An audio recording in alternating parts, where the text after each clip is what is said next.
Hey, everyone. Super stoked to have you all here as we kind of like really jump into this topic. I know you're all obsessed with, mastering English. It's a pretty big deal, right? Totally. So we're going to be dissecting this awesome guide called, let me see, a comprehensive 1-hour guide. And not just like summarizing it, Oh, wait. but pulling out the gems, those like super motivating nuggets to keep you going on your English journey. And this guide, I gotta say, it's not your typical, learn English in 5 minutes kind of thing. Ugh, those drive me crazy. Yeah. It goes deeper, looks at the psychology, like why we struggle, how to rewire our thinking, Totally. And we'll uncover some surprising things too. You bet. Like, did you know even native speakers mess up sometimes? Yeah. And like watching Friends can be educational. Who knew? Right. It's about finding what works for you, and this guide's like this toolbox of different approaches, so. I'm excited to dig in. But first, like the big WHY, right? Want to put in the effort. The guide starts with this idea of open doors to opportunities, and they use this travel example. Imagine you're like in a bustling market in, I don't know, Morocco or something. Oh, I love Morocco. Right. And you can haggle prices, ask for directions, actually connect with people, not just gestures, That's the dream. But it's bigger than just travel, right? Way bigger. Think global communication, business, ideas. English is like the key to this whole network. So it's becoming a citizen of the world. Kind of. Love that. The guide also talks about building confidence. We know learning anything new does that.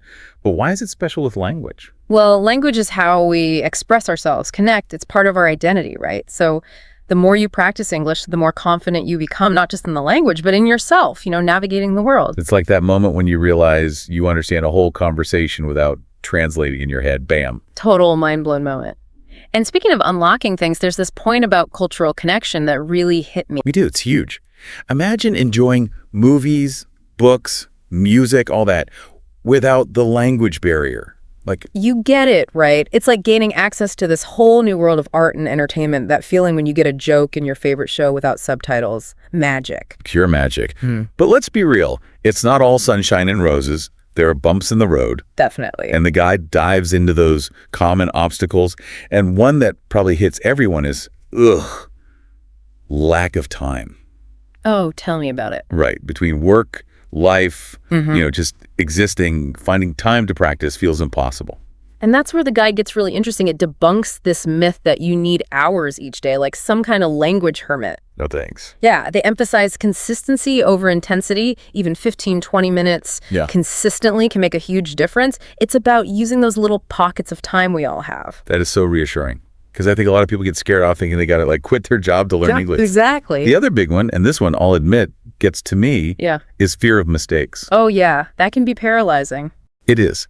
I freeze up thinking about making a mistake. So what does the guide say about that? Well, it's all about a mindset shift. Mistakes aren't failures. They're like stepping stones, proof you're learning, I love that. Takes the pressure off because honestly, who's perfect? Nobody. The guide uses this analogy of learning to ride a bike. You're going to wobble, maybe fall, but each time you get back on, you're getting better. Yeah. Language is similar. Every mistake means you're pushing your boundaries. That's where the magic happens. Okay, feeling pumped already.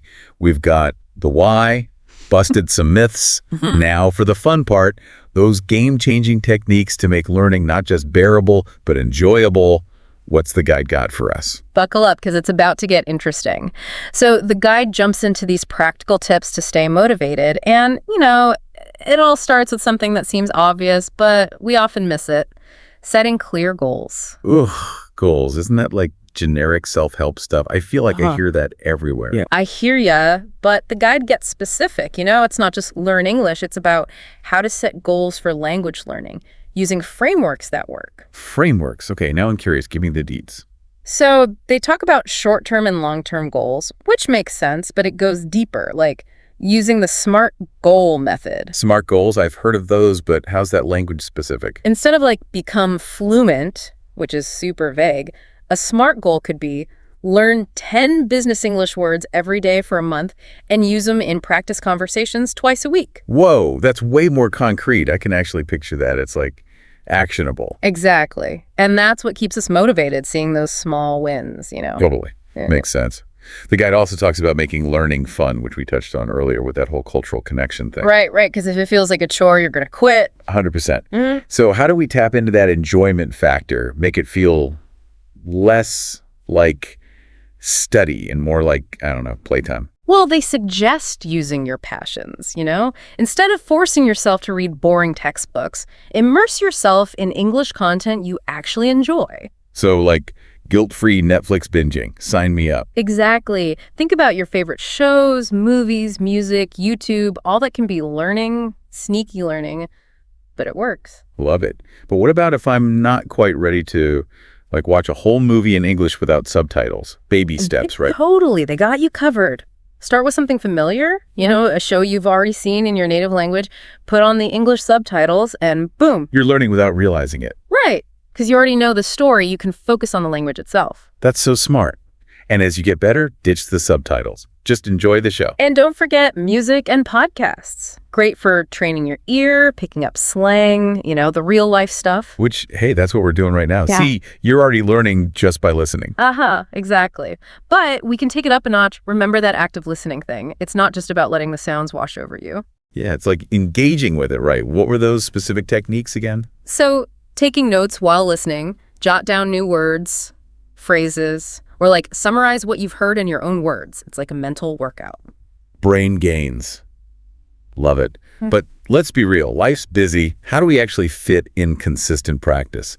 I feel like I'm always saying, I'll do it tomorrow. That's where micro-learning comes in. The guide is all about it. Instead of needing huge chunks of time, it's about using those little moments we all have. Micro-learning. Gimme those mini hacks. Okay, so imagine instead of scrolling social media on your commute, you listen to an English podcast. Or while you're waiting in line, you review flashcards on your phone. It's like sneaking in learning without even trying. Exactly. It's about being intentional with those little bits of time we usually waste. Mind blown. And speaking of things that are everywhere these days, what about those language learning apps? Are they legit or just fancy games? They can be super helpful, especially for building vocabulary and grammar. Plus, that gamified element keeps things fun, right? But how do we avoid just clicking through mindlessly, not really absorbing anything? It's all about being strategic. Don't treat them as a quick fix. Use them to reinforce what you're learning elsewhere, like from reading or conversations. So it's finding that balance between structured learning and like just immersing yourself in English, right? Bingo.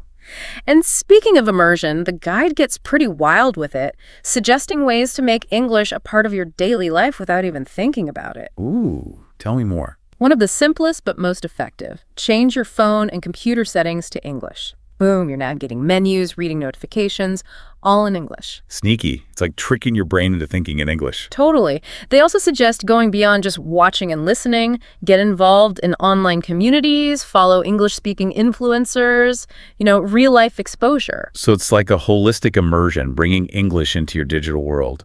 Exactly. But what about those who are ready to level up, go beyond the basics, really refine those skills?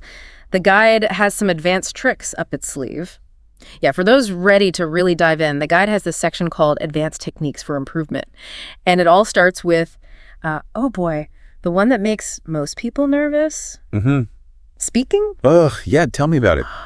I used to get like full-on panic attacks thinking about speaking English. It's a big hurdle for sure, but the guy, it kind of reframes it. It's not about being perfect. It's about realizing speaking practice is like the key to unlocking fluency. Makes sense, I guess, because you can read and understand, but actually talking is a whole other piece. Right. It's putting all those pieces together, thinking on your feet. It's where the rubber meets the road. Okay, so speaking is important. Got it. But how do we actually get better without like dying of embarrassment? Any baby steps we can take? They suggest language exchange groups, finding other learners who are also practicing. Ooh, so it's like misery loves company. Kinda. But it's more about creating this safe space, No judgment. Everyone's in the same boat. I like that. Takes the pressure off. Any specific places to find these language buddies? They mentioned some online platforms like Tandem and HelloTalk. They connect you with people worldwide. You can text, voice call, even video chat, whatever you're comfortable with. That's cool. So it's like having pen pals, but for speaking practice. Exactly. And another tip, this one might feel awkward, but it's super helpful. recording yourself speaking. Oh, no, not the dreaded self-recording. I always cringe listening back. I know, right? But it's like having a mirror for your speech. You can hear those little things you might not notice otherwise, like pronunciation, fluency, all that. Okay, so maybe it's worth the cringe. It's like having a personal coach, but cheaper. Exactly. And once you've tackled speaking, there's the ever-growing beast of vocabulary. Ugh, don't even get me started. I learn new words and then they just disappear. Poof, gone. So relatable. But the guide has some tricks for making those words stick, going beyond just memorizing. It's about like really understanding and using them. So no more flashcards. Well, flashcards can be helpful, but they suggest taking it a step further, using new words in context, creating your own examples, making them personal. So instead of just reading a definition, I got to like make up a whole sentence with it. Exactly. They even had this challenge. Learn 5 new words each day and then come up with one sentence using all 5. It's like a brain teaser. Ooh, I like a challenge. Makes it more fun than just, staring at a word list. Right. It's about engaging with the language, playing with it. Love it. Speaking of engaging, what about listening? It always feels so passive, but the guide dedicates a whole section to it. Because it's super important. Listening is the foundation. It's how we absorb everything, vocab, grammar, even cultural stuff. True. We talked about active listening earlier, but they suggest applying it beyond just podcasts, right? What else did they mention?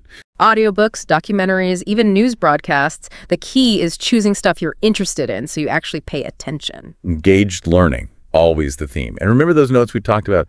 What about when we hear a word and we're like, wait, what was that? It's going to happen. Don't sweat it. They emphasize focusing on the overall meaning, not getting hung up on every single word. You can always rewind, listen again. It'll click eventually. Patience, young Padawan. Ah! Okay, we've covered speaking, vocab, listening, and now for the one I always dread, writing. Ugh, yeah, the dreaded writing practice. But the guide makes it less scary. They present it as a creative outlet, a way to really solidify what you've learned. I'm more of a talker than a writer. Any suggestions for easing into it without, having a meltdown? They suggest starting a journal, nothing fancy, just write about your day, your thoughts, whatever. It gets you comfortable with putting those English words on paper. So like a brain dump, but in English. Exactly. It gets you thinking in English, practicing grammar naturally. Okay, I can handle that.